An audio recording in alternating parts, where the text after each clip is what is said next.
Halo semuanya, terima kasih buat yang udah bergabung. Kita tunggu dulu ya sampai di 2.10.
Halo semuanya, terima kasih buat yang sudah bergabung. Kita tunggu 5 menit lagi ya.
Oke, halo semuanya.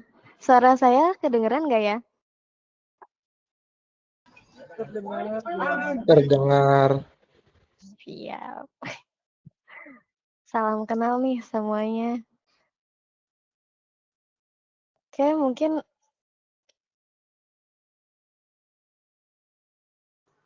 Oke, mungkin sambil nunggu yang lain kita bisa mulai aja ya kali ya.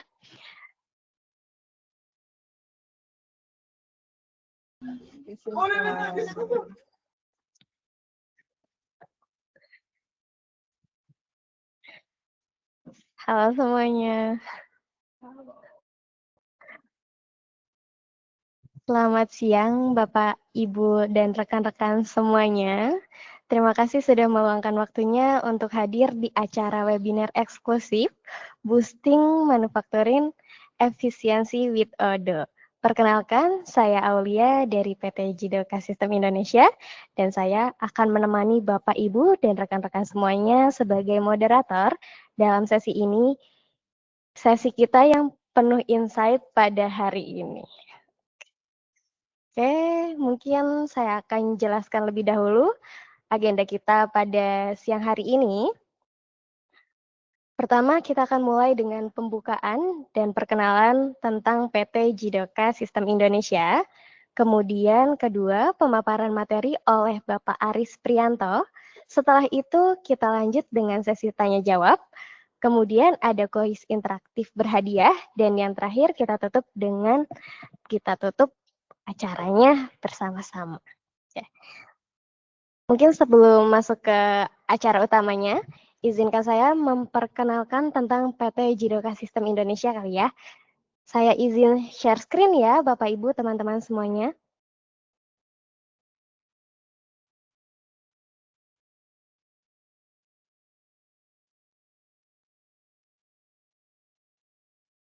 Oke, screen saya apakah sudah terlihat?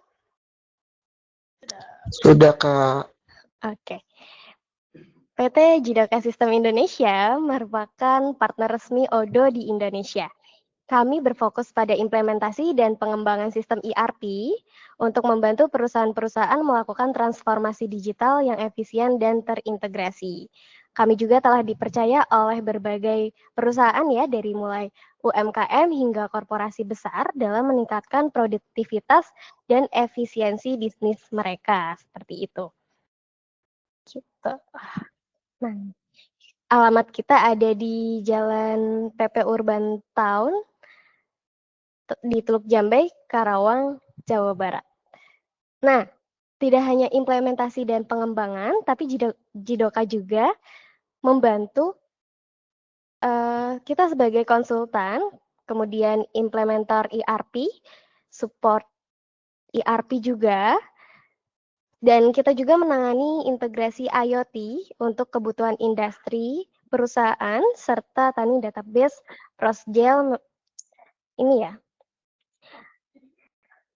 agar performa tetap optimal, seperti itu. Nah, tidak hanya itu, Jidoka juga ada trainingnya nih, ya, Ibu, Bapak, dan rekan-rekan semuanya. Ini kita juga ada training untuk internal maupun eksternal ya, ada training development dan fungsional ODO, seperti itu. Dan ini adalah beberapa partner dari kami. Kami tidak hanya berpartner dengan ODO, tapi kami juga berpartner dengan Amazon, Mitel, Westcon, Arcana, dan FinPay. Seperti itu. Kemudian ini adalah klien kami di berbagai industri. Di industri manufaktur ada ABC, Kasai, CKWI, Cugai, dan yang lain-lain. Kemudian di industri education ada Tensai, Rashidu, Lentera, dan yang lain-lain. Kemudian di industri service dan trading itu ada Spectra, Solusindo, Iconet, dan yang lain-lain. Oke, segitu perkenalan singkat tentang Jidoka. Nah, sebelum kita mulai ke inti acara, ini ada beberapa hal teknis yang perlu saya sampaikan terlebih dahulu. Pertama, mohon untuk tetap mute mikrofon selama pemaparan berlangsung. Jika ada pertanyaan, silahkan tulis di kolom chat. Nanti saya akan bacakan ketika di sesi tanya jawab. Dan jangan lupa di akhir acara akan ada kuis interaktif dan door prize. Menarik untuk peserta nih yang aktif nih ya. Jadi disimak, jangan lupa disimak dan diperhatikan tentunya seperti itu. Tanpa berlama-lama, kita masuk nih ke sesi utamanya. Hari ini kita beruntung banget nih teman-teman, bapak-bapak, ibu sekalian, karena kita akan mendengarkan materi langsung dari seorang praktisi berpengalaman di bidang ERP. Beliau adalah Bapak Aris Prianto yang akan memberikan materi tentang bagaimana Odoo dalam meningkatkan efisiensi di industri manufaktur, mulai dari tantangan yang dihadapi perusahaan, solusi terintegrasi modul, dan nanti juga kita akan demo live ya bersama Pak Aris. Oke, kepada Bapak Aris Prianto, waktu dan layar dipersilahkan. Oke, baik. Terima kasih. Suara saya apakah terdengar jelas?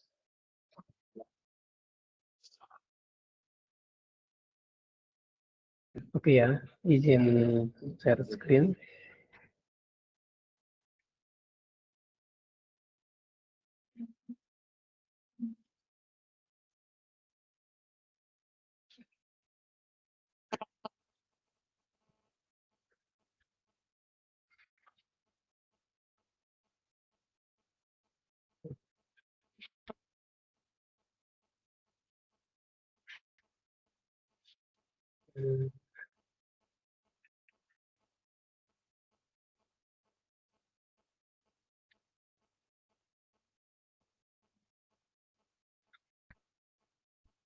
Oke, baik. Bismillahirrahmanirrahim. Apakah layarnya sudah terlihat slide presentasinya?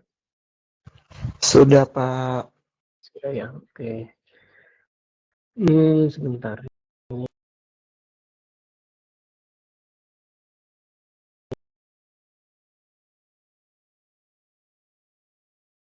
Ini kayaknya.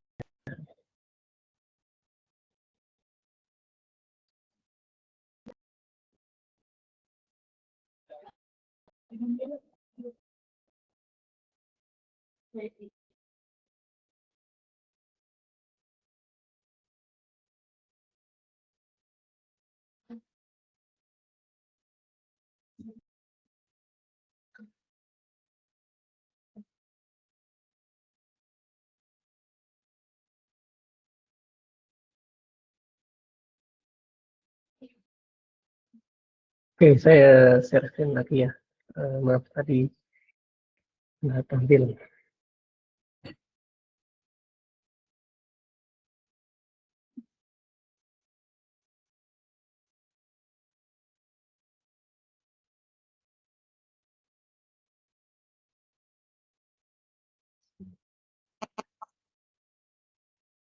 Oke, baik. Pada hari ini kita akan coba mengadakan webinar. Temanya Boosting Manufacturing Efficiency with Odoo.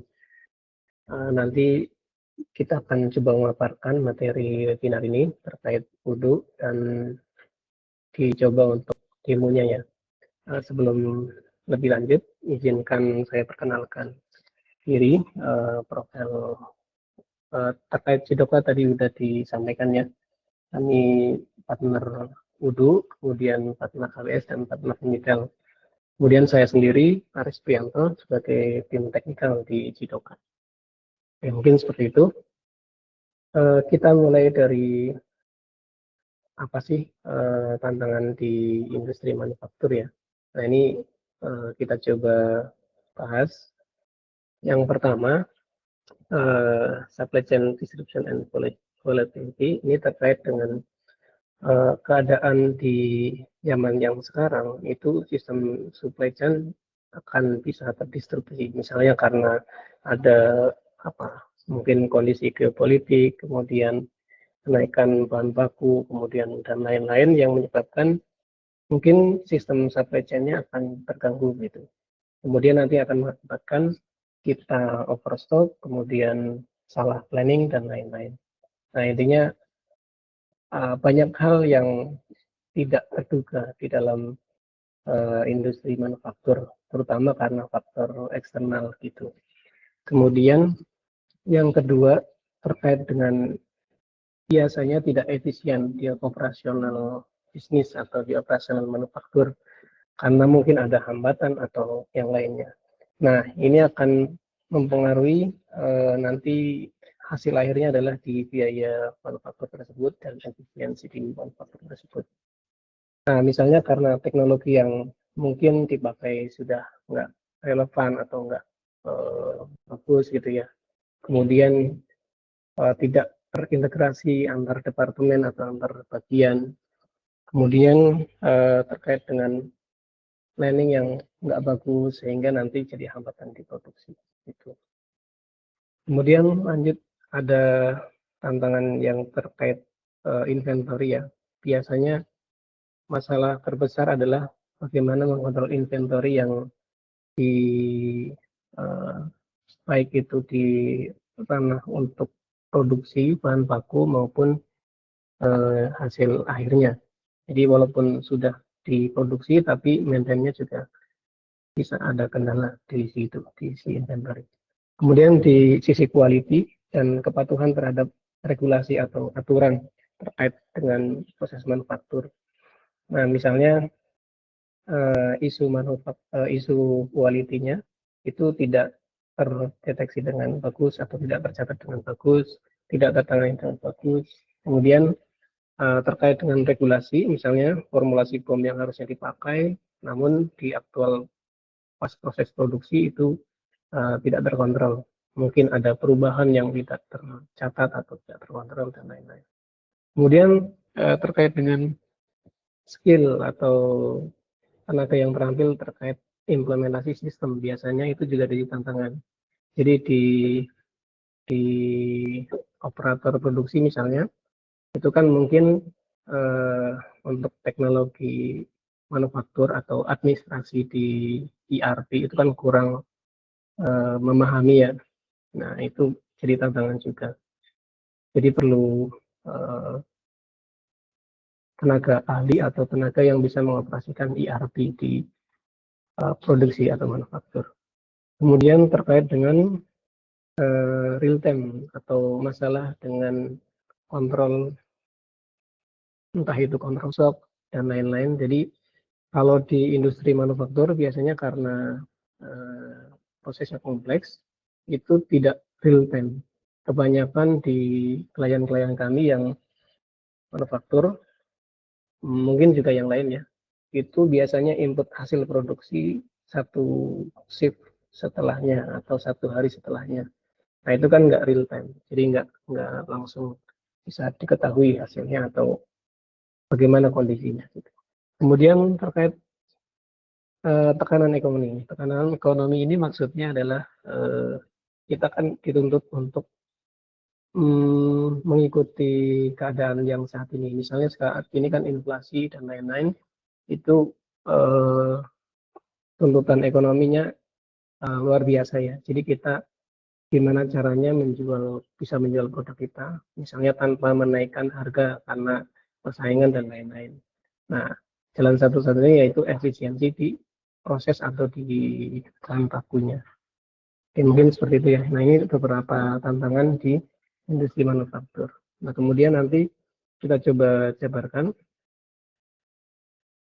ini ya, yang tadi terkait dengan supply chain, keadaan global, kemudian juga eksternal, kemudian terkait hal-hal yang tidak terprediksi, sehingga mengakibatkan kita stoknya kekurangan atau over atau intinya susah di maintain gitu, dari segi forecast-nya atau dari segi perencanaan dan dari segi supply chain-nya. Next, kemudian biasanya juga kurang efisien di segi operasional manufaktur. Nah, operasional di sini maksudnya adalah administrasinya ya. Misalnya sistem yang dipakai antara produksi dengan inventory dengan sales itu tidak nyambung. Jadi mereka punya data masing-masing dan kalau dibandingkan biasanya tidak akan cocok. Nah, itu menimbulkan kendala atau tidak efisien di proses administrasi produksi. Nah, kemudian terkait dengan teknologi yang mungkin sudah usang ya, atau di sini misalnya di produksi tetap menggunakan sistem yang lama. Nah, sistem yang lama itu mungkin tidak mengakomodir mesin baru atau keadaan yang baru. Sedangkan misalnya mesin baru itu dia tersedia untuk jalur integrasi gitu. Kemudian terkait pengalokasian resource yang kurang bagus ya. Nah ini entah nanti jadinya tidak sesuai dengan harapan atau efisiensinya seperti itu. Kemudian downtime yang tidak terplanning. Jadi kejadian-kejadian yang mengakibatkan downtime yang tidak bisa diprediksi. Nah, mungkin karena datanya tidak akurat. Misalnya mesin harusnya maintenance per sekian bulan, nanti yang lewat sehingga nanti jadi downtime gitu. Kemudian manual proses yang tentu saja ini akan membuat sistem produksinya delay. Tentu saja juga akan mengakibatkan kenaikan biaya produksi. Nah, misalnya masih menggunakan tulis tangan di kertas atau menggunakan Excel, kemudian nanti disalin di formula dan lain-lain gitu. Nah itu kan kurang efisien di proses operasional administrasi produksi. Oke, kemudian inventory control yang bermasalah. Nah ini tentu saja jadi masalah utama biasanya. Nah ini tidak optimal dalam memanage inventory, baik itu material, bahan baku, atau setengah jadi, atau hasil proses produksi finish good. Nah ini tentu saja akan mengakibatkan cash flow-nya akan jadi masalah ya. Kemudian cost produksinya jadi naik dan lain-lain. Oke, kemudian terkait dengan quality juga. Jadi quality dan kepatuhan terhadap aturan atau regulasi ini juga jadi masalah biasanya. Misalnya dari segi perubahan POM ya, atau perubahan formula ketika proses produksi. Nah itu ada yang harusnya formulasinya menggunakan material sekian, speknya sekian, namun pas proses produksi memang misalnya sudah diubah, tapi tidak terdokumentasi dengan baik, versinya nggak di-maintain, jadinya nanti akan ketika ada audit, itu akan jadi temuan antara standar dengan aktual yang tidak sinkron atau tidak sama gitu. Kemudian proses quality yang mungkin masih manual, jadi apa yang dicek, kemudian bagaimana analisanya, kemudian bagaimana historinya, nah itu jadi masalah juga biasanya. Kemudian terus saja dengan regulasi-regulasi yang terkait lingkungan atau terkait produk gitu ya. Selanjutnya terkait dengan kurangnya tenaga ahli atau tenaga terampil yang bisa mengoperasikan sistem administrasi di proses produksi. Jadi biasanya operator itu tidak langsung administrasi, dia hanya proses produksi. Nanti administrasinya oleh tenaga tersendiri, misalnya admin. Nah itu mungkin juga kurang memahami bagaimana sistem, terutama sistem ERP yang begitu kompleks. Nah itu jadi masalah biasanya. Nah terus terkait dengan skill yang lain juga, yang mungkin membutuhkan training atau kita maintain skill dari karyawan seperti apa, nah itu kalau tidak terdokumentasi dengan baik kan juga jadi masalah gitu. Kemudian terkait dengan data yang tidak real time, mungkin tidak akurat gitu ya. Jadi nggak saling terbuka data secara keseluruhan antara proses produksi, kemudian inventory, kemudian purchasing, kemudian sales. Nah itu nggak sesuai dengan harapan nanti. Kemudian yang terakhir terkait dengan faktor tekanan ekonomi atau tantangan ekonomi. Nah, ini tentu saja kompetisi di ranah global ya. Kan persaingannya biasanya ketat dan kita kalau pilihannya kan menaikkan harga produk kita atau efisiensi, artinya dari segi proses produksi atau materialnya yang dikurangi agar tetap kita dapat profit gitu. Nah, ini biasanya juga jadi tantangan karena ketika proses produksinya nggak efisien, tentu saja cost-nya akan tinggi. Namun nanti kalau prosesnya efisien, kemudian kita bisa mengetahui apa sih tracking biayanya seperti apa dari awal sampai akhir, nah itu kan jadi nilai untuk bagaimana kita akan mengambil keputusan. Oke, lanjut kita perkenalan dengan Udu ya. Nah, ini mungkin tadi belum kenalan sertanya ya. Mungkin apakah ada yang expert di ERP atau Udu atau mahasiswa ini mungkin tadi belum sempat kenalan. Jadi saya anggap ini di ranah yang masih awam ya. Jadi kalau yang sudah expert atau sudah ahli mungkin nanti bisa uh, dilanjutkan aja. Nah, Udo ini merupakan business management software atau ERP lah kita sebutnya ya, yang dia all in one, artinya dari kebutuhan fungsi bisnis dari A sampai Z itu sudah tercover. Nah, ini dia open source ya, base-nya open source. Mungkin kita simak dulu video dari Udo biar tahu Udo itu seperti apa.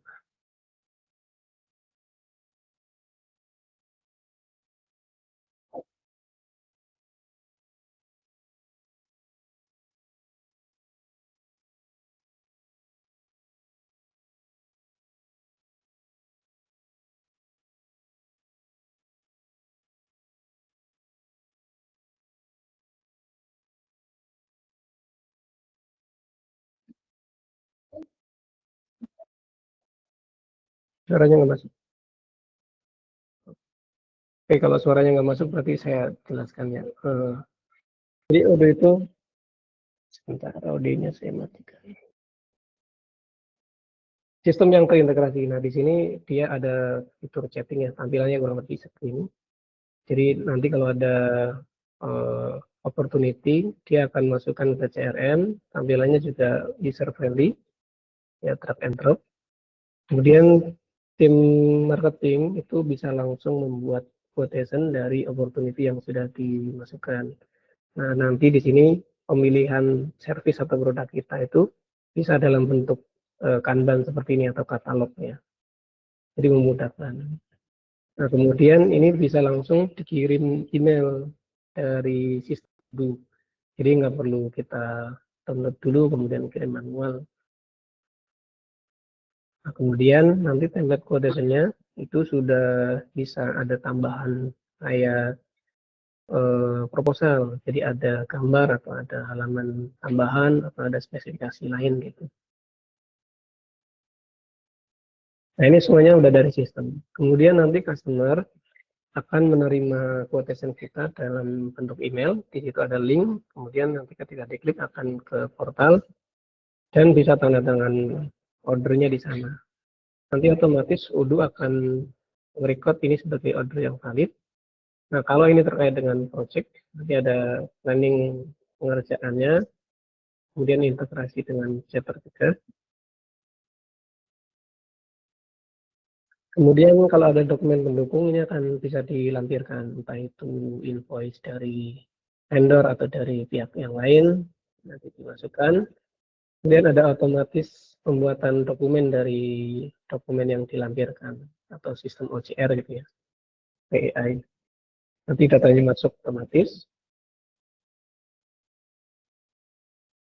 Nah, kemudian ini dari segi produksi. Nah, produksi nanti ada tampilan shop floor atau istilahnya, jadi di area produksi itu bisa langsung melakukan administrasi menggunakan tablet atau interface lain. Nah, kemudian kalau pengiriman barang atau inventory yang lain, nanti bisa menggunakan sistem barcode yang udah include di Odoo Enterprise. Jadi nanti tinggal di-scan barangnya apa, terus validasi dari model tersebut. Nah, kalau misalnya kita integrasi juga dengan field service, nanti kita bisa tracking terkait aktivitas di lapangan.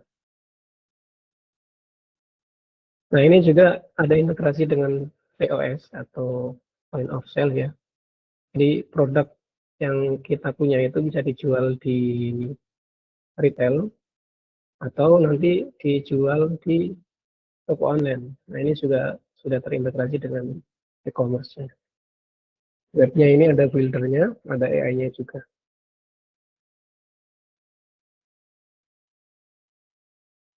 Nah, tampilannya cukup menarik sih kalau di versi yang terbaru. Nah, ini ada toko online-nya. Nanti ketika masuk dia akan jadi order.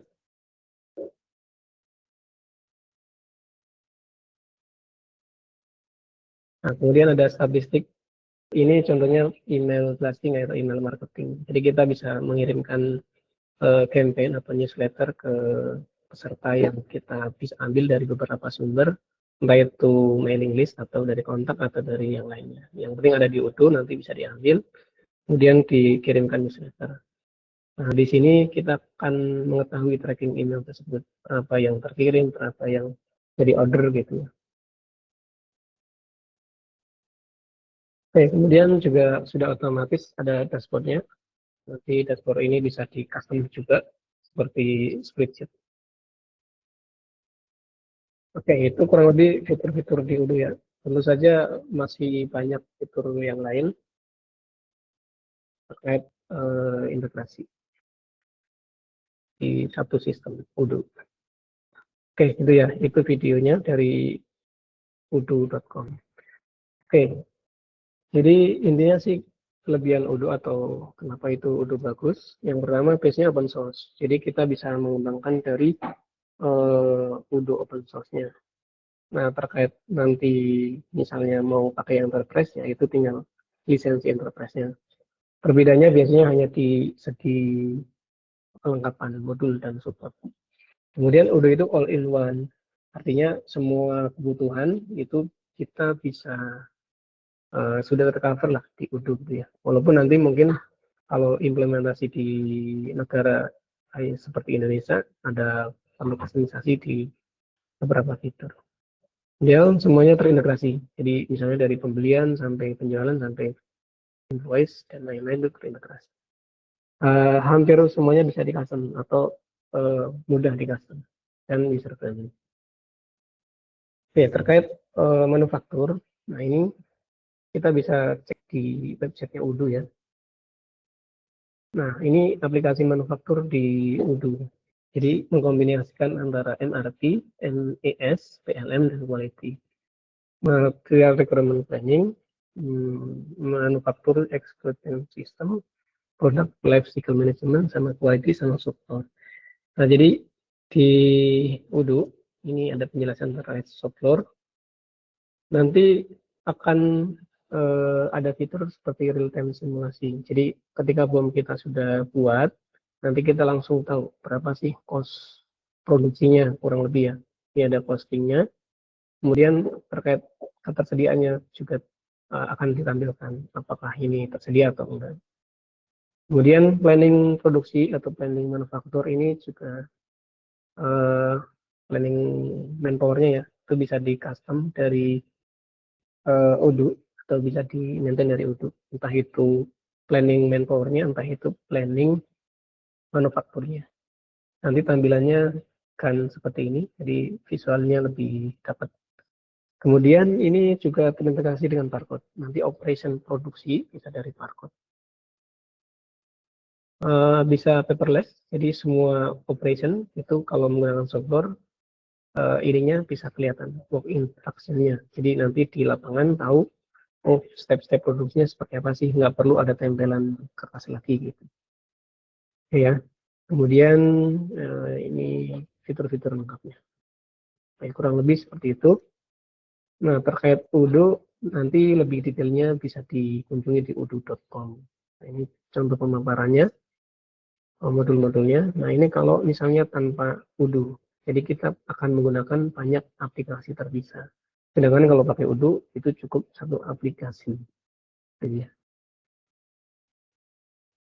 oke, lanjut.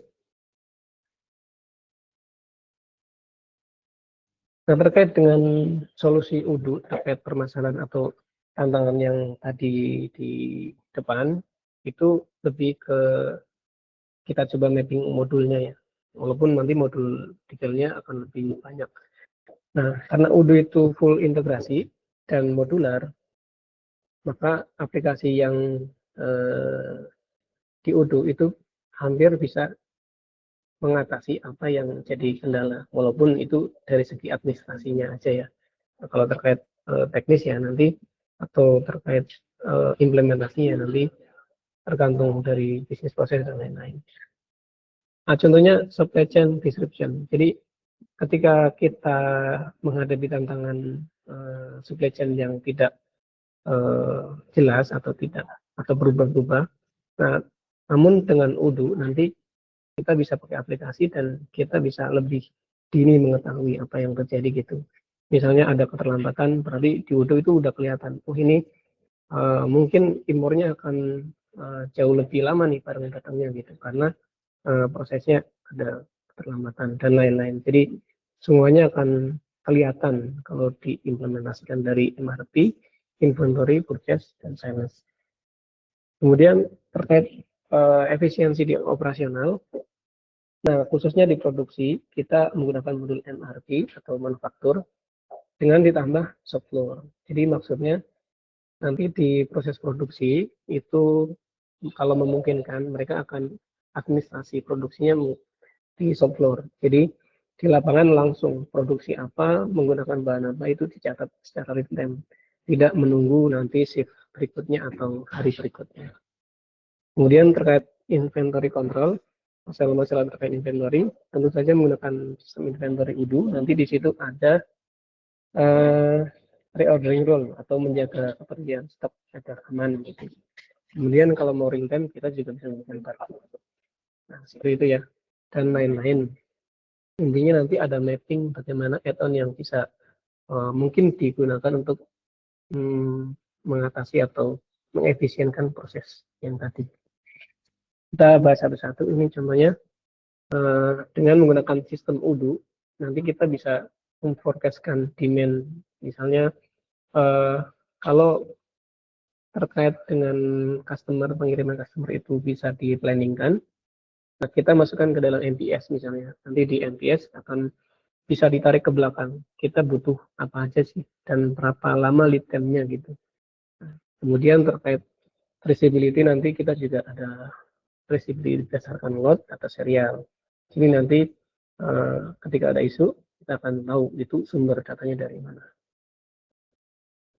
Oke, kemudian terkait dengan tidak efisiennya di operasional, ini tadi kita optimalkan dengan shop floor, jadi di proses produksi itu real time.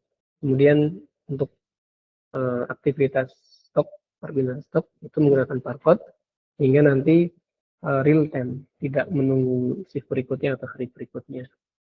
Kemudian ketika nanti ada kendala juga operator bisa mendigitalisasi ininya, feedbacknya langsung ke bagian maintenance atau bagian yang lain. Tuh.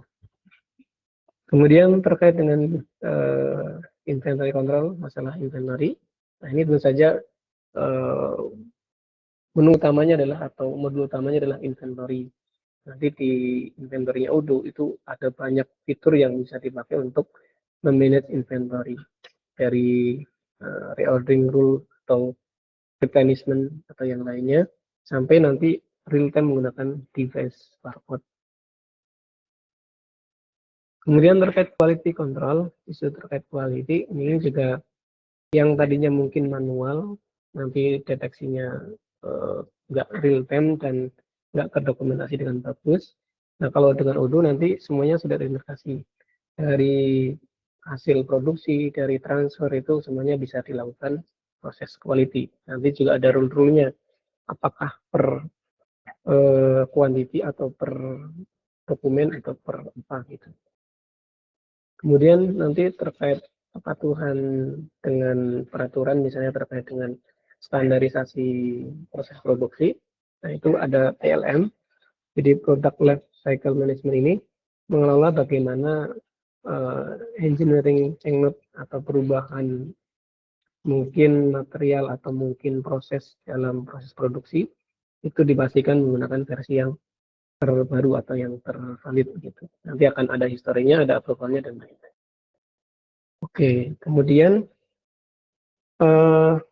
terkait tantangan kurangnya tenaga ahli dan mungkin kemampuan di lapangan itu UDU karena interface-nya yang cukup mudah digunakan, nanti user tidak terlalu kesulitan menggunakan atau terkait operasional di administrasi produksi. Jadi semuanya sudah tersedia, kayak misalnya yang tadinya work instruction-nya kertas, lembar-lembaran, nah di UDU udah digital, udah real time, dan nanti tinggal pencet gitu. Kemudian terkait dengan downtime-nya atau efektivitas dari mesin itu juga akan ketahuan nanti. Oke, kemudian terkait dengan visibility yang tidak real time atau sistem yang tidak real time, nah, karena nanti menggunakan UDU, semua modul di UDU itu saling terintegrasi, jadi nggak ada input ulang atau yang menyebabkan ini tidak terdeliver atau tidak mengalir datanya. Nah ini maka akan real time dan kita bisa menyajikan data tersebut dalam dashboard. Oke, kemudian terkait dengan tantangan biaya atau saingan ekonomi, nah tentu saja ini kalau kita menggunakan sistem UDU, semuanya akan langsung ketahuan, baik dari kos-kos apa aja yang mungkin besar, kemudian analisa margin, dan lain-lain itu langsung bisa diketahui atau bisa diketahui dengan UDU, dengan implementasi UDU. Nah ini nanti implementasinya modul manufacturing dan accounting. Accounting juga nanti ada analitiknya. Jadi pos biayanya akan lebih transparan. Oke, mungkin seperti itu ya. Kita tinggal nanti sesi demo. Mungkin sebelum demo kalau ada yang mau ditanyakan atau ada yang mau didiskusikan silakan. Mungkin dari Teh Aul silakan.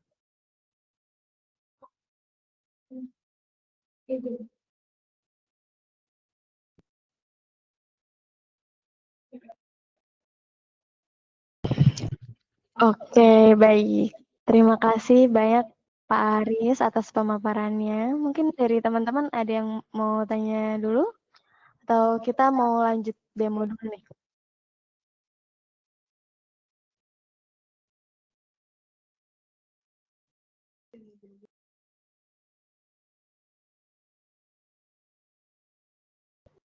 Oke, Pak Aris bisa dilanjut untuk demo dulu aja.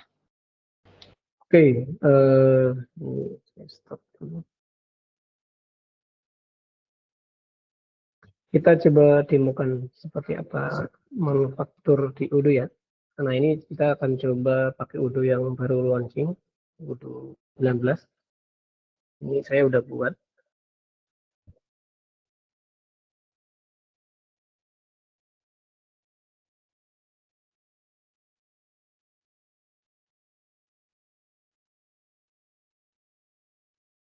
Nah, untuk teman-teman atau rekan-rekan yang mau mencoba UDU, itu caranya cukup mudah ya kalau di Enterprise. Itu kita tinggal kunjungi UDU, kemudian try it free. Nanti kita diarahkan ke halaman trialnya UDU. Nah, di sini kita bisa pilih modul apa aja atau aplikasi apa aja yang akan diinstal. Maksimal 10 kalau nggak salah ya. Nah, kemudian nanti continue gitu. Nanti kita diwajibkan isi data kita, misalnya nanti diisi, kemudian start now. Nanti UDU akan menyiapkan server demo. Nah, ini cukup cepat sih, menunggu lama, nanti langsung bisa pakai. Nanti tinggal verifikasi di email biasanya, agar trial bisa sampai 14 hari gitu.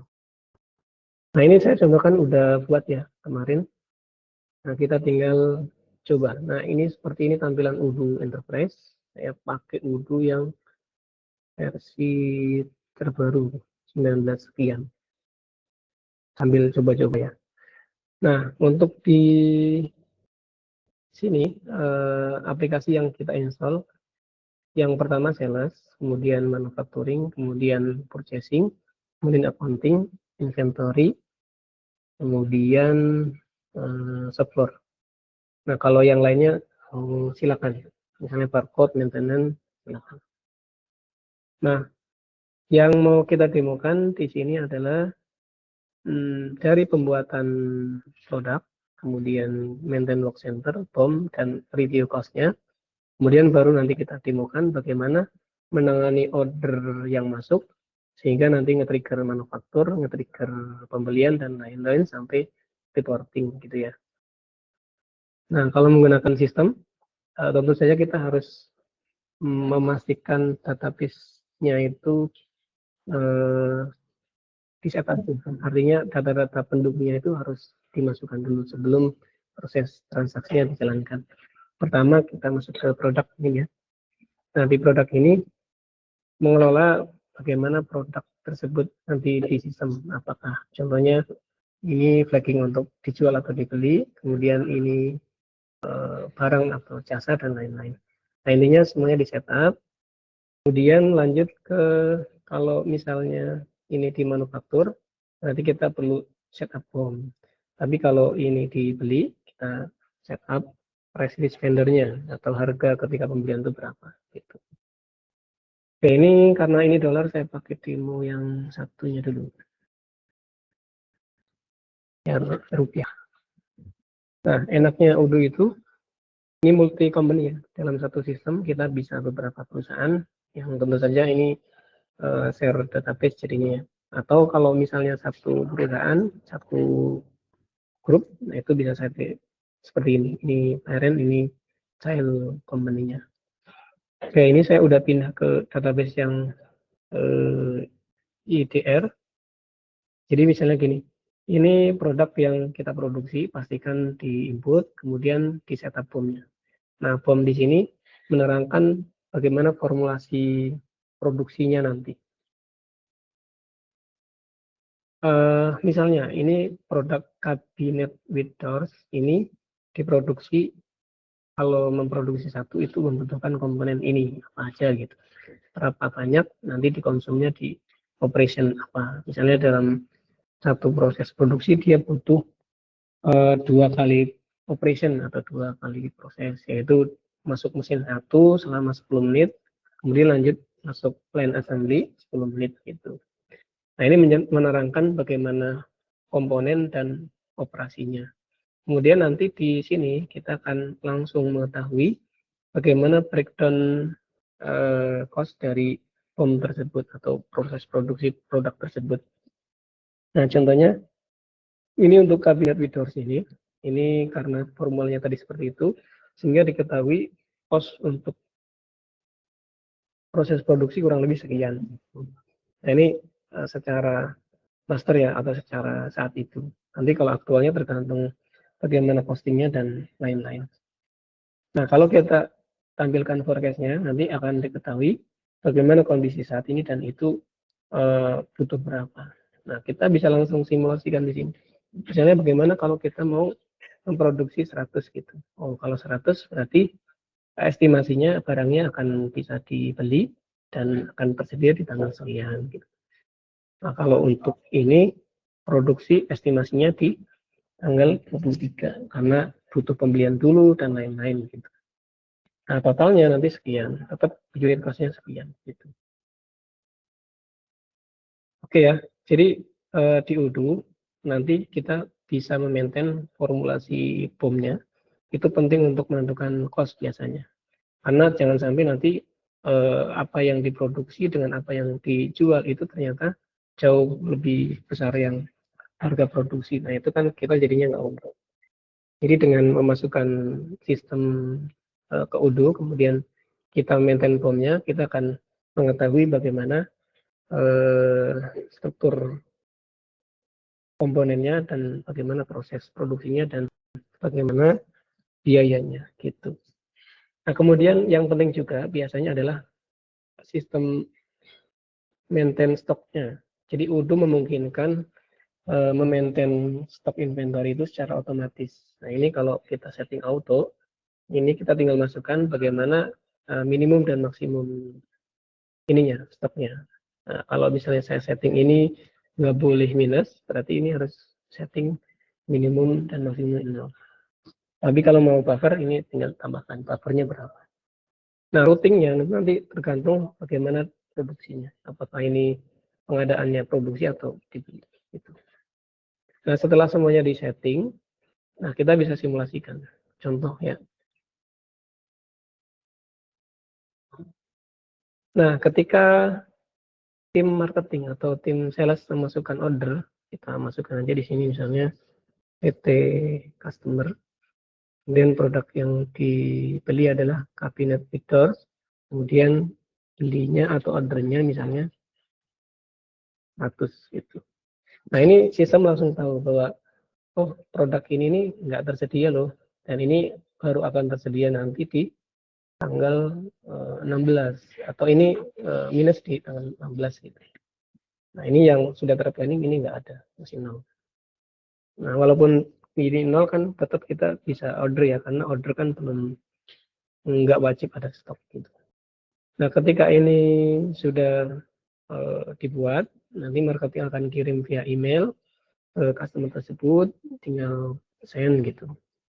Nanti Odoo akan mengirimkan ke customer. Nah, di sini juga ada informasinya. Kemudian ini ada keterangan sudah terkirim atau belum. Nah, kalau sudah terkirim, misalnya mereka setuju, nanti mereka tinggal tanda tangan di portal. Nah, ini misalnya seperti ini ya. Kemudian mau draw atau mau seperti apa, kemudian klik accept and sign. Nah, maka sales order ini akan otomatis valid. Ya.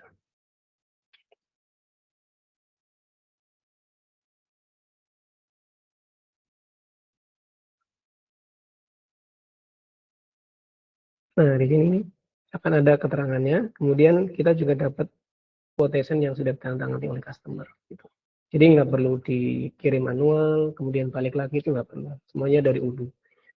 Nah, karena ini sudah di setting, jadi dari order yang sudah dimasukkan nanti akan otomatis nge-trigger perintah pengiriman, perintah pembelian, dan perintah produksi. Nah, ini karena tadi udah saya setting ya.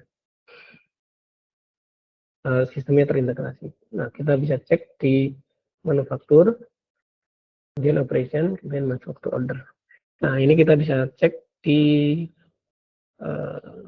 yang ini ya. Nah, kabinet Widor itu butuh 100. Nah, ini kita langsung tahu punya kebutuhan materialnya adalah wood, panel, dan screw sebanyak 100 dan 400. Ini diketahui dari kombinasi atau standar POM-nya.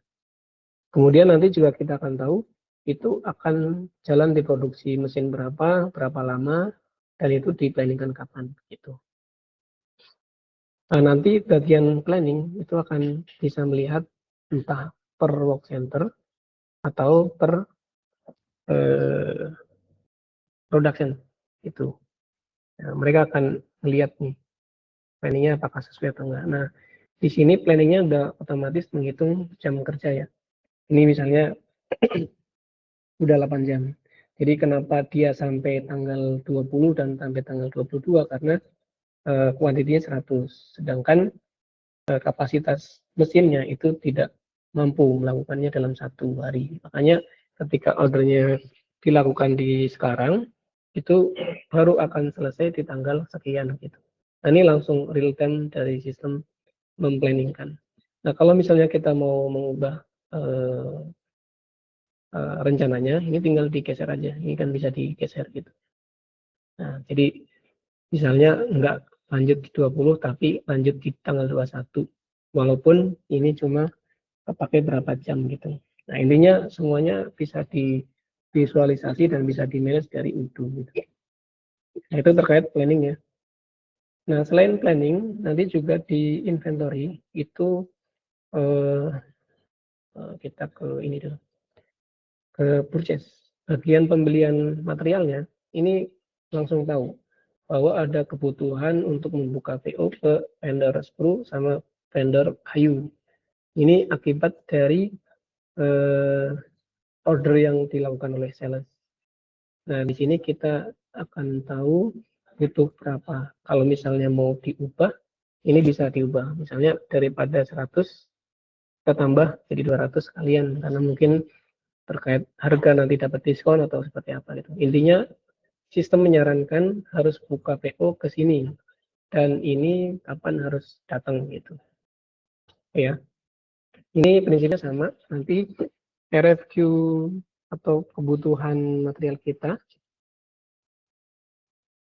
ini bisa diinfokan langsung ke vendor, baik via email atau mau di download manual gitu. Nah, ini prinsipnya sama dengan sales tadi. Nanti otomatis dari sistem mengirimkan email. Dan kalau misalnya deal, ini tinggal confirm. Misalnya ini saya confirm ya.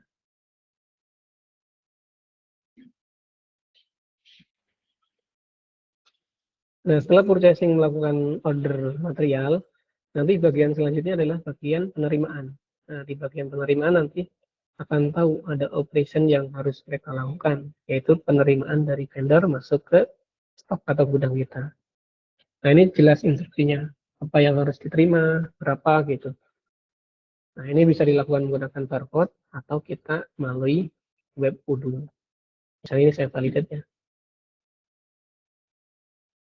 Nah, informasinya juga ini cukup clear ya. Ini dibutuhkan untuk proses manufaktur yang mana gitu. Oke, setelah barangnya sudah diterima, nanti kan kita akan tahu stok di inventory kita. Tadi screw.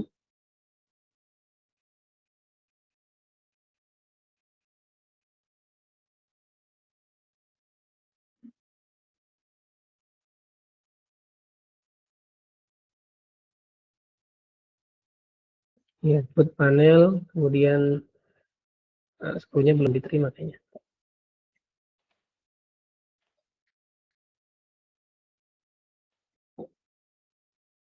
Oh, udah ya. Intinya udah masuk. Nah, ini langsung dialokasikan biasanya. Jadi nanti di proses produksi langsung tahu bahwa mereka itu materialnya tersedia. Karena tadi sudah dilakukan pembelian gitu.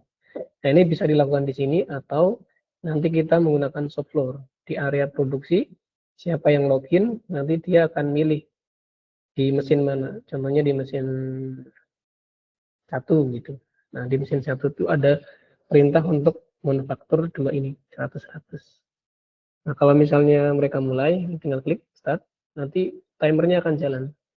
Jadi benar-benar real time dari mereka mulai sampai selesai itu berapa hasilnya atau berapa aktivitasnya yang dilakukan. Oke ya, ini misalnya saya proses semuanya, lepas dan kemudian lanjut proses satunya, kemudian lepas dan. Nah, selesai. Nah, nanti tinggal lanjut ke mesin yang lain atau oleh operator lain. Nah, intinya ini real time. Nanti kan ini tampilan tabletnya di lapangan. Itu. Oke, setelah semuanya terproduksi di lapangan, kita bisa cek di windownya manufaktur. Nah, tinggal lanjut ke proses produksi setelahnya, yaitu ininya, kabinet door-nya. Tadinya kan yang lainnya udah. Nah, ini kalau misalnya langsung diproduksi dari backend, tinggal klik produce, dan klik produce. Nah, itu produksinya seperti itu. Nah, setelah semuanya diproduksi, baru nanti bagian pengiriman, ini akan ada perintah untuk pengiriman. Nah, ini ready ya, karena produknya udah tersedia. Tinggal validate, tinggal validate. Nah, seperti itu ya. Ini contoh alur dari penjualan sampai bagaimana produksi, pembelian, sampai bagaimana mengirim barang ke customer. Nanti lanjutnya tinggal dari marketing atau dari bagian invoicing akan melihat mana nih yang perlu di-invoice gitu.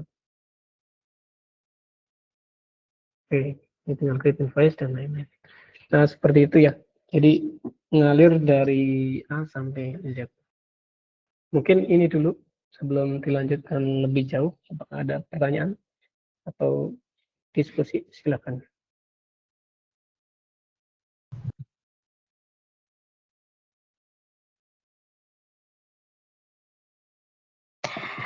Oke, menarik sekali ya, ibu-ibu, bapak-bapak, dan teman-teman semuanya. Tentang Odoo ini ternyata all in one loh. Oke, mungkin ini udah ada beberapa pertanyaan, jadi sekalian ya kita langsung lanjut ke sesi Q&A, nanti akan dijawab langsung oleh Bapak Aris. Yang pertama dari Bapak Jadir nih, apakah Odoo bisa diintegrasikan ke platform lain? Misalkan ada satu divisi yang memiliki aplikasi khusus untuk beroperasional, lalu aplikasi tersebut ingin mengambil beberapa data operasi dari sistem Odoo. Apakah memungkinkan untuk sharing API antara Odoo dengan sistem lain? Gimana? Boleh dijawab, Bapak Aris? Silahkan.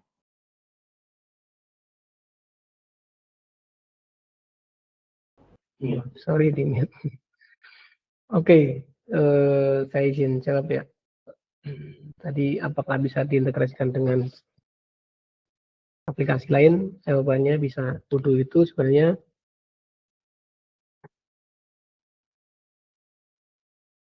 open API ya. Cuma dia bukan REST API. Dia JSON RPC atau XML RPC. Jadi secara standar sudah tersedia. Ini dokumentasinya juga cukup lengkap.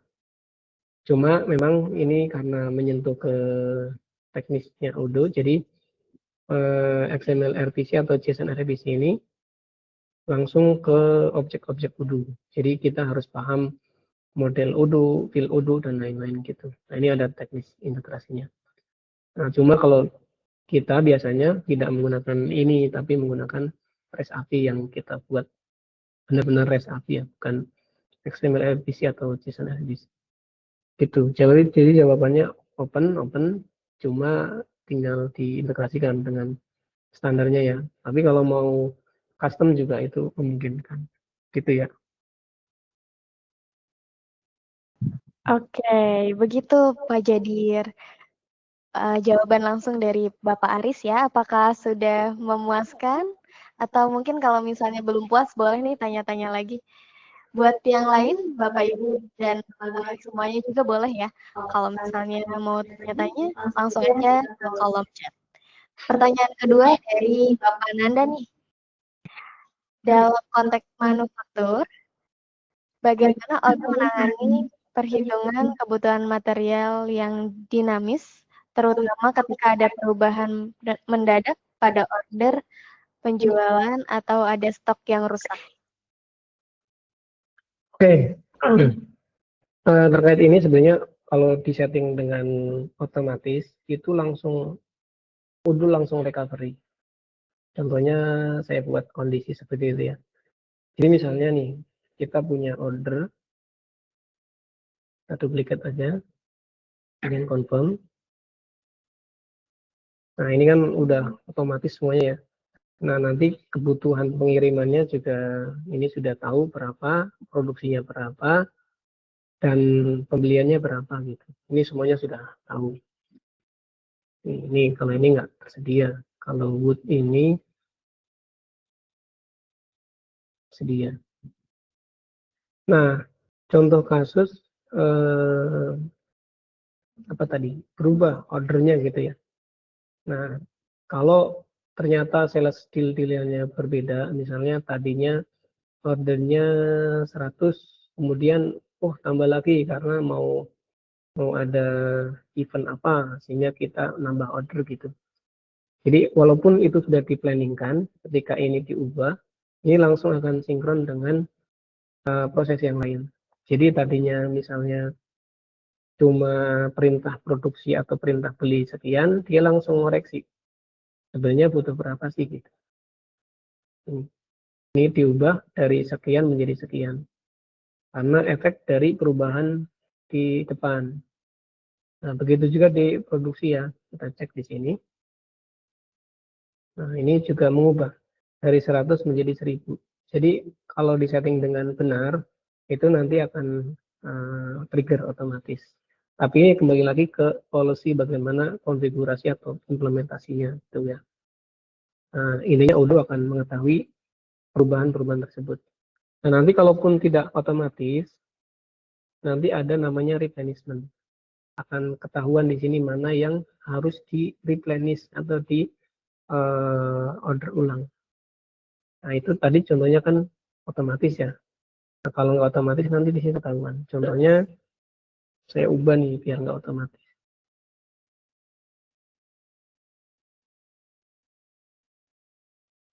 Nih, misalnya reordernya saya matikan. Jadi manual. Nah, kemudian sales mengubah ordernya lagi nih. Jadi 2000 gitu. Nah, walaupun ini diubah 2000 karena triggernya nggak otomatis di manufakturnya, ini tetap 1000, tidak otomatis berubah. Namun tim produksi atau tim inventory itu sebenarnya tahu dari replenishment. Nah, dia akan tahu, oh ini ada forecast yang minus nih gitu. Entah nanti mau diotomatiskan atau seperti apa, yang jelas Udo mengetahui kondisi tersebut gitu. Nah, ini kembali lagi ke bagaimana nanti implementasinya. Nah, ini tinggal diklik order sebenarnya sih. Nanti dia akan generate manufaktur order yang lain untuk memenuhi kebutuhan yang tadi gitu. Itu ya. Jadi karena ini ERP harusnya sih nggak ada masalah. Cuma gimana implementasi dan konfigurasinya atau polosinya gitu ya. Kan ada yang mungkin jangan otomatis tapi nanti dihandle oleh apa-apa gitu. Itu kembali ke policy atau bagaimana nanti implementasinya. Tapi yang jelas kalau Udo seharusnya sih udah bisa mengetahui hal-hal seperti itu atau pandangannya akan seperti apa. Itu ya. Mungkin itu. Semoga menjawab tadi pertanyaan tadi. Oke, baik. Terima kasih jawabannya Pak Aris. Apakah ada lagi yang ingin bertanya? Silahkan ya. Kami masih buka untuk sesi tanya jawab nih. Dan buat Mas Nanda, jawabannya apakah sudah sesuai atau mungkin masih ada yang mengganjal di lubuk hati, boleh disampaikan di sini. Cukup, Mbak. Makasih. Sama-sama. Oke, ada lagi yang lain? Boleh banget ya kalau misalnya mau tanya-tanya. Oke, pertanyaan masuk nih Pak Aris dari Pak Andi Pramono. Apakah modul manufaktur Odo mendukung pelacakan efisiensi produksi dan biaya secara otomotif?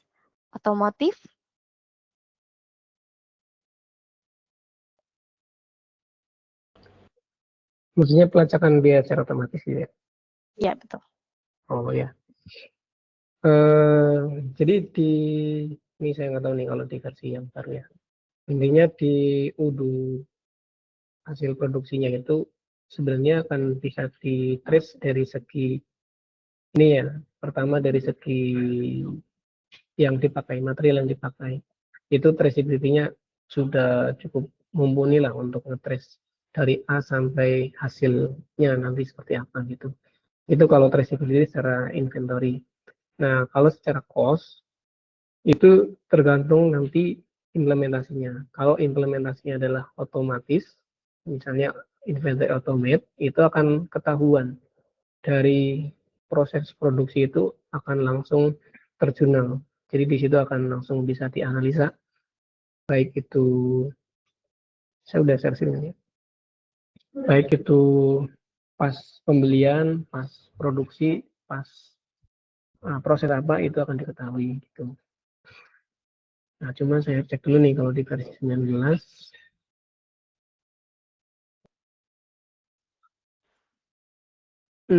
Kayaknya nggak ada. Atau saya belum nyeting. Oke, saya pakai lokal dulu ya.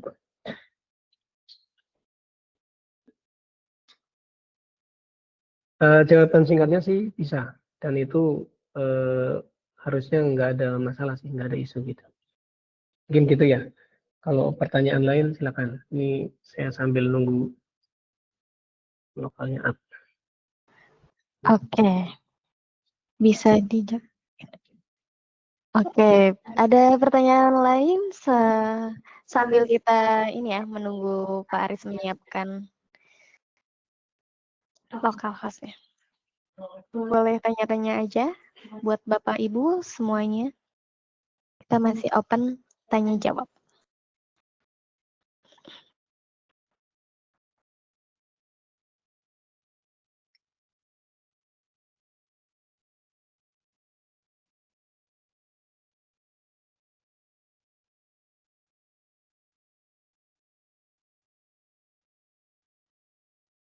Biasanya kalau nggak ada yang tanya pembicara.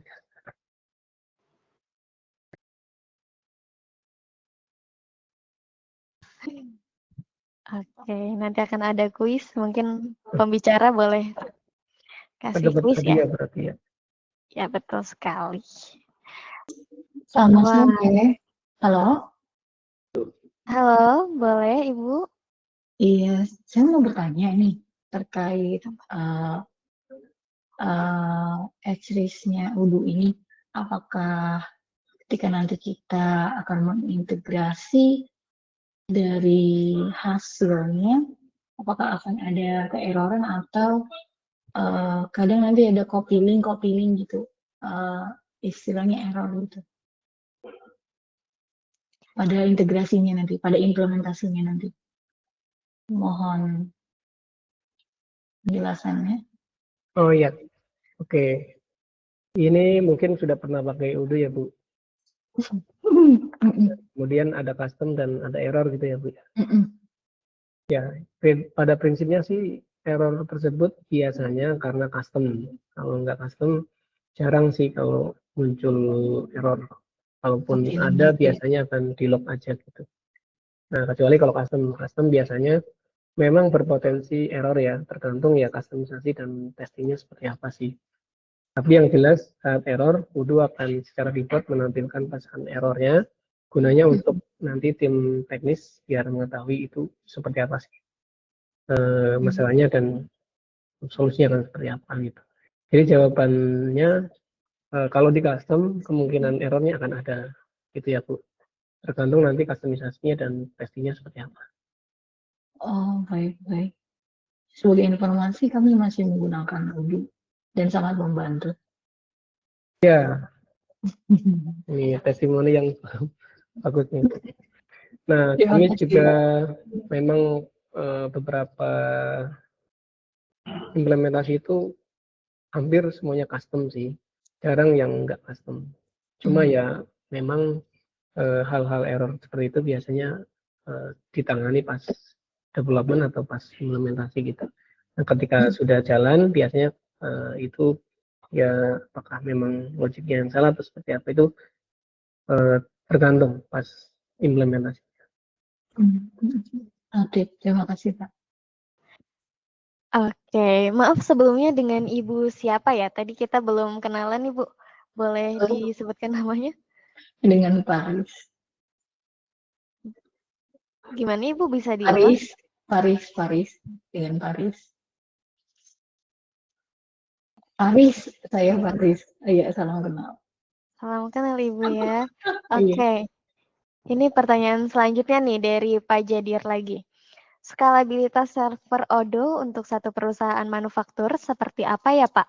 Aturan atau spek servernya? Boleh dijawab Pak Aris? Silahkan. Oke, ya. Sebenarnya spek server itu pengaruhnya adalah ke jumlah transaksi atau jumlah user aktif biasanya.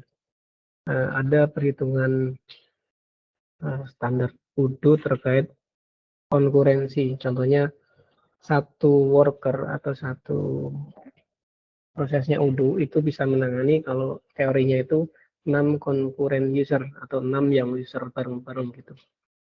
Nah, namun kalau implementasi nanti aktualnya transaksinya gede atau transaksinya sibuk, itu ya nanti akan ada peningkatan si speknya.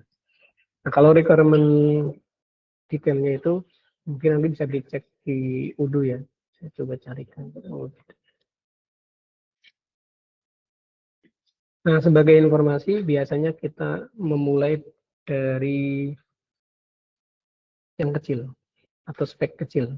Karena kalau Odoo kan menggunakan VPS ya, jadi bukan share hosting. Dan VPS di provider biasanya bisa fleksibel. Kita mulai dari kecil dulu, nanti baru dinaikin.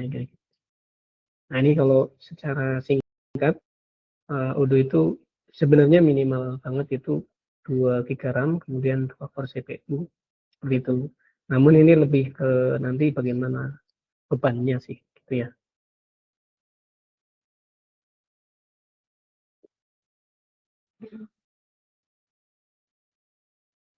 Biasanya ngitung ke jumlah user aktif dan jumlah transaksi. Mungkin itu ya.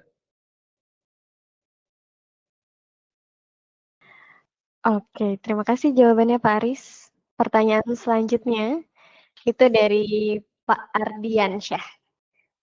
Untuk mesin produksi downtime-nya, bagaimana bisa terupdate secara real time? Apa ada simulasinya?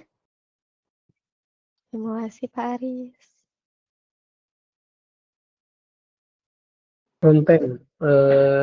Jadi downtime itu sebenarnya dicatat ya, bukan Odoo otomatis tahu downtime ya. Kalau nggak dicatat, ya Odoo nggak tahu. Tapi mungkin lebih tepatnya ini, bagaimana mencatat downtime gitu ya, pas proses produksi gitu ya. Oke, ini server lokalnya saya lupa password. Jadi yang tadi mungkin nggak bisa saya show yang terkait traceability cost ya. Ini saya lanjut ke yang pertanyaan selanjutnya terkait downtime. Bagaimana ngerekodnya? Nah, contoh pada saat proses produksi, ini nggak ada MO yang open ya. Saya close dulu. Saya create manufaktur manual di sini. Ini ada nih.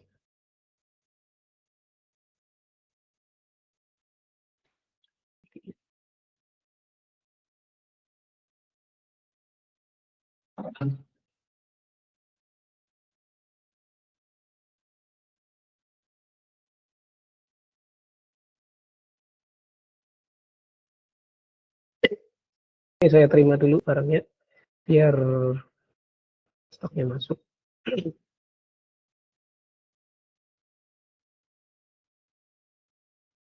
Oke, kemudian stok udah masuk. Nah, saya lanjut ke manufaktur. Di sini, nah ini udah confirm dan available.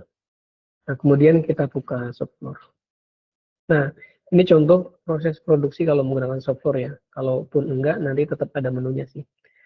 Nah, jadi pas mereka memulai produksi, ini kan tinggal klik ya. Oh, sebentar.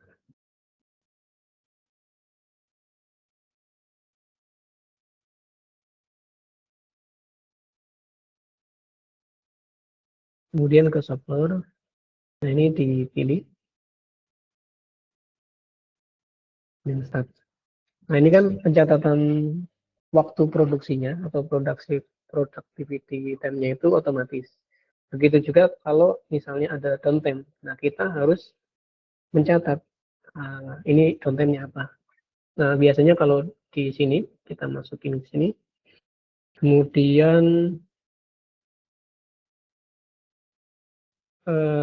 kita langsung misalnya request maintenance gitu ya, tanpa di blok. Nah, ini karena sudah terintegrasi dengan maintenance, ini akan bisa langsung request maintenance. Ada rusak. Nah, ini langsung ngasih tahu apa masalahnya. Ini data-data pendukungnya juga langsung diberikan. Ini korektif, kemudian nomor manufaktur berapa, work order mana, node-nya apa gitu. Nah, ini kita tinggal save. Ini tinggal teksnya.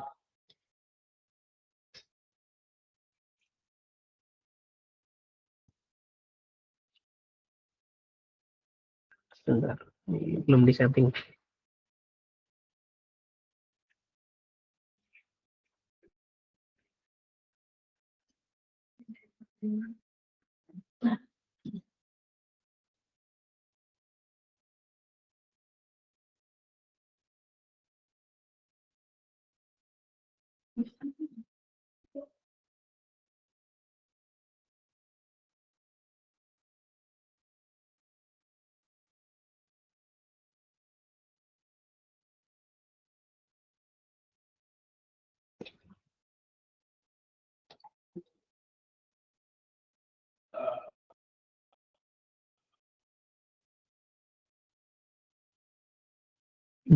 Sepertinya nggak ada di sini.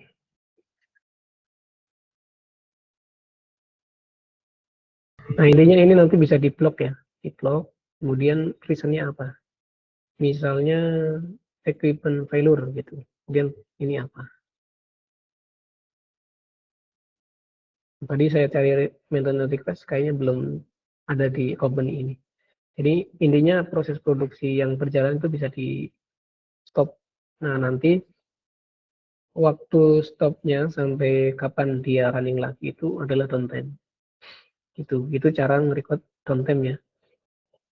Nah, kemudian kalau misalnya sudah diperbaiki, kita tinggal unblock, maka dia jalan lagi, kita start gitu. Begitu seterusnya. Nah, nanti di sini kita akan tahu nih, ya.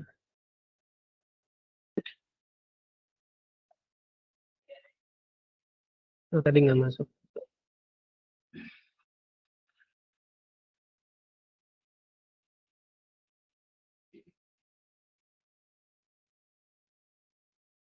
Nah, seperti ini. Jadi ini contoh downtime ya. Ini kembali lagi nih. Nggak tahu nih apa bug atau gimana. Nah, itu. Nanti kalau sudah selesai berarti nanti akan diketahui di proses manufaktur, kemudian tadi work center.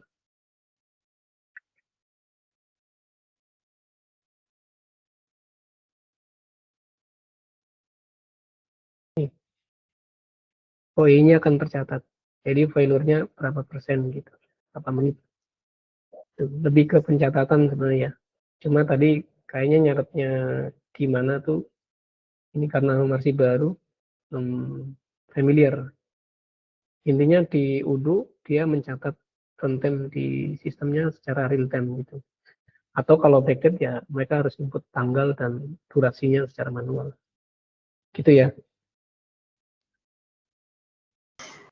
Apakah sudah terjawab pertanyaannya Pak Ardiansyah? Untuk Pak Ardi Pramono, jawabannya kita hold dulu ya. Jawabannya kita hold dulu ya, benar. Oke nih, lanjut lagi. Sudah, terima kasih. Sama-sama. Ada pertanyaan nih dari Pak Ferry Juliardi. Jadi, jika kita ketika melakukan purchase order bahan baku wood panel sebanyak 100 pieces, namun ketika barangnya datang ada 20 pieces yang rusak, bagaimana proses penerimaannya di Odoo? Silakan dijawab Pak Aris. Oke, ini terkait penerimaan yang misalnya ada NG gitu ya, atau ada reject. Nah, kalau misalnya perusahaan itu lebih kembali lagi ke policy ya. Kalau misalnya perusahaan mau menerima dulu barang yang tadi reject, berarti nggak ada masalah. Tadi diterima, kemudian nanti di retur barang yang tersebut. Cuma perlu di handle itu bahwa itu reject gitu. Udo secara spesifik nggak menerangkan kalau di quality ya, itu hanya menerangkan berapa yang oke, berapa yang NG. Nah, yang NG itu tetap handlingnya manual nanti. Nah, tapi kalau kita mau mengimplementasikan multi-step code, itu bisa. Nanti jadi pas penerimaan, ada berapa step.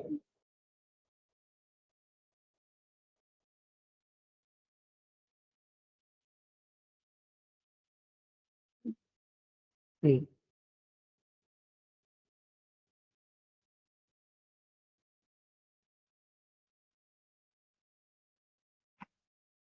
terus kemudian kita setting. Incoming itu mau di setting berapa step. Misalnya kalau 3 step, ada step penerimaan, ada step quality, ada step penyimpanan gitu.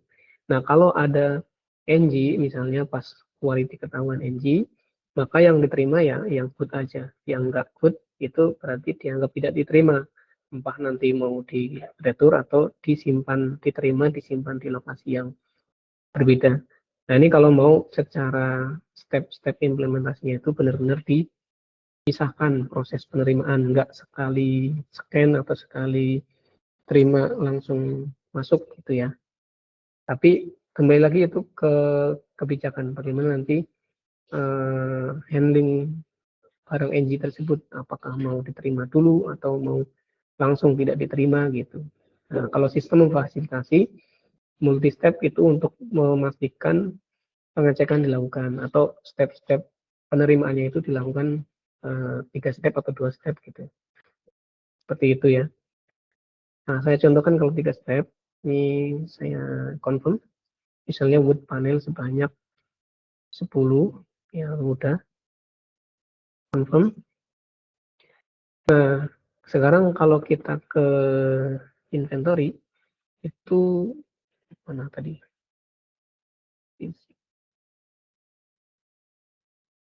Nah, ini tidak langsung ke stok, tapi ke WH input dulu.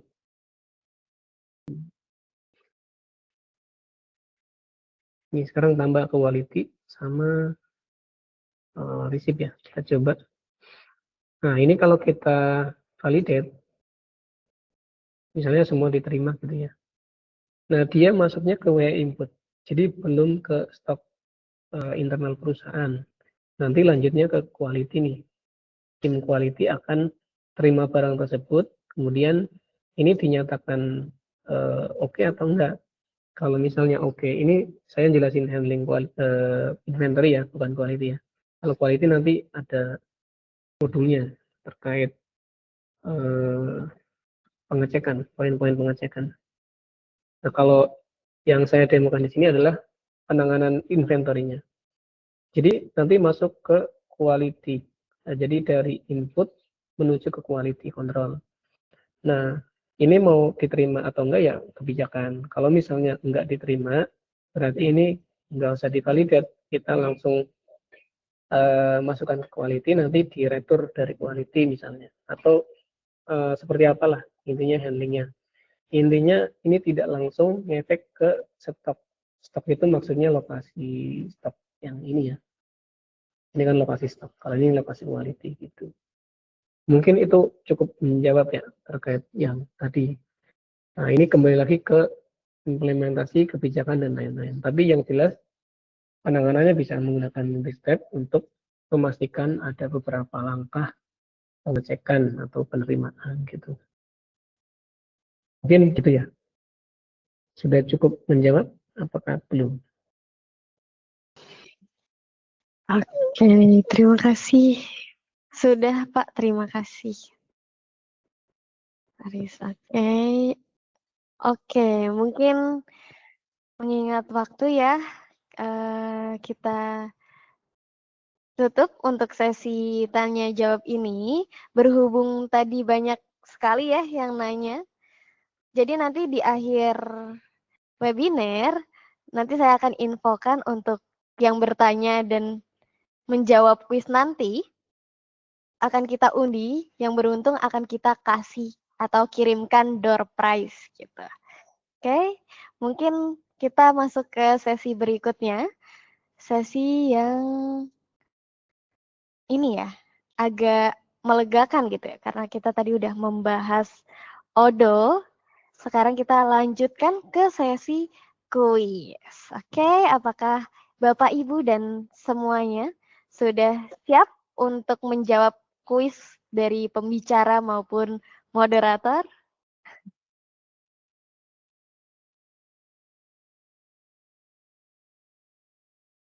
Oke, mungkin dari Pak Aris, apakah ada kuis yang ingin diberikan?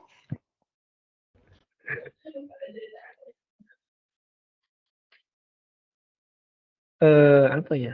Saya mungkin dari TA dulu. Saya pikir-pikir dulu pertanyaannya apa. Oke, mungkin dari saya dulu ya, ibu-ibu, bapak-bapak, dan semuanya. Saya izin share screen mungkin untuk kuis pertama nih. Kita pemanasan dulu kali ya. Kita pemanasan dulu. Oke, saya izin share screen. Sebentar. Sebentar ya.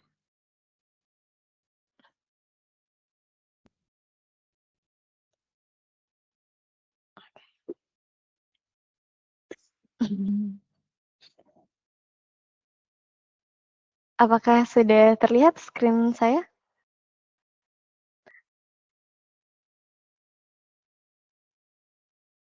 Nah, ini dia. Sudah, Kuis Bu. pertanyaan. Kuis pertama.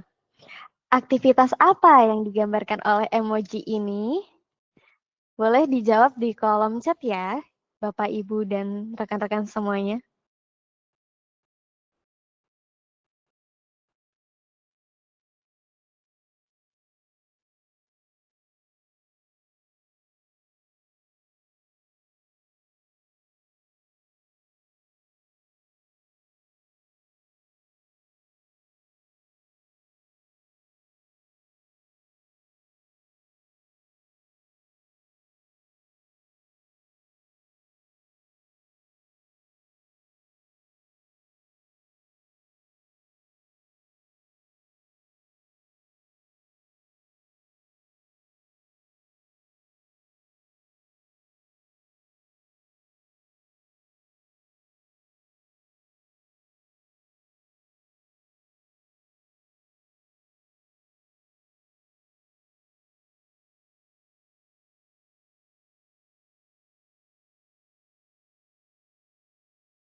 Oke, wah sudah banyak sekali nih ya yang menjawab nih ya. Untuk jawaban pertama itu dari Ibu Arifa, produksi. Ibu apa Bapak ya? Wah, betul sekali nih jawabannya, betul. Ini adalah proses aktivitas produksi atau manufaktur. Terima kasih semuanya yang sudah pada menjawab. Tenang aja, kita masih ada kuis selanjutnya. Paris, apakah sudah menemukan pertanyaannya? Ya, boleh. Oke. Saya share screen ya.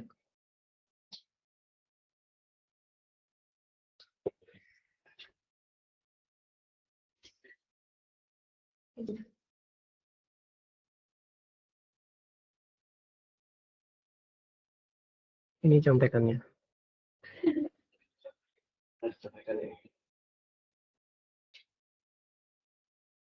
Ke manufacturing, nah di sini kan ada the number one lead manufacturing aid gitu ya.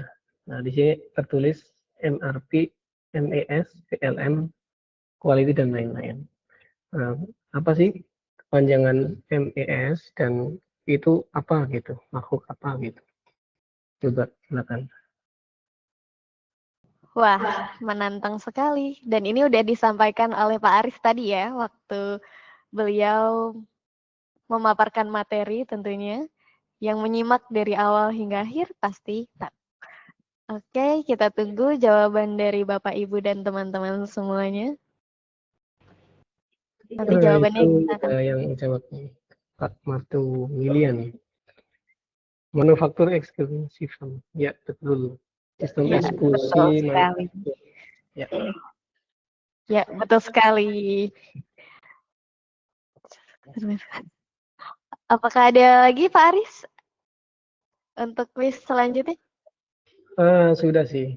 Mungkin ya diskusi aja kalau mau diskusi atau ini sudah cukup. Mungkin kalau dari saya sudah cukup materinya seperti itu. Intinya sih lebih menekankan ke kalau tantangan di manufaktur itu administrasinya kan banyak ya. Apalagi di klien-klien kami itu ya terkendala di administrasi biasanya. Makanya kalau menggunakan Odoo itu seharusnya lebih terbantu dari segi efisiensi gitu. Oke. Mungkin seperti itu. Dah selesai ya. Terima kasih. Tadi Pak Aris untuk pertanyaannya Pak Andi Pramono tadi biaya secara otomatis berarti bisa ya?